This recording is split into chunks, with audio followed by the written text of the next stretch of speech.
Je m'appelle Édouard Meyer, je suis le fondateur et le gérant de Pali-Pali. Pali-Pali, on se définit comme un accélérateur de projets culturels, sociaux et solidaires.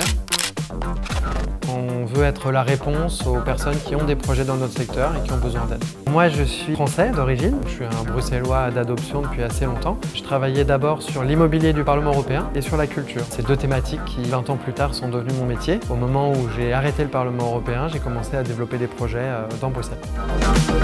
La mission de Pali-Pali, c'est d'aider les gens qui ont des projets dans notre secteur. Et U-Square, c'était une opportunité géniale de le faire. En fait, U-Square, c'est une ancienne caserne, la caserne d'Ixelles. C'est un lieu énorme, 45 000 mètres carrés de rénovation urbaine. C'est un projet mixte, les universités, VUB, ULB, la région, du logement, une halle alimentaire, donc plein d'activités différentes qui vont occuper ce nouveau quartier. La région a décidé de placer une occupation temporaire dans les espaces à partir de 2018. Et nous, on a candidaté pour gérer cette occupation temporaire et on la gère depuis 2018.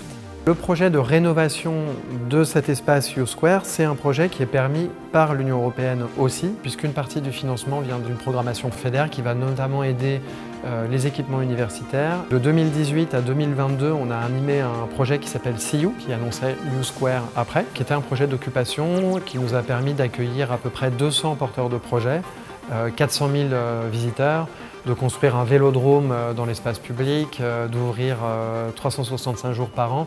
Donc on a vraiment rendu d'une certaine manière ce quartier aux gens de Bruxelles. Pourquoi est-ce qu'on le fait? Pour deux raisons. D'abord parce qu'il y a une opportunité physique, technique. Un bâtiment vide, il présente des risques de dégradation, des risques de sécurité, de taxation, etc. L'occuper, ça permet de résoudre une partie de ces problèmes. Et puis après, il y a une opportunité qui est une opportunité sociale, culturelle, c'est qu'un bâtiment vide, il sert à rien à l'intérieur de la ville. Et si on peut lui donner une fonctionnalité, ça peut être du logement, ça peut être de l'économie, ça peut être du social, alors il va être utile dans la ville et il va être intéressant.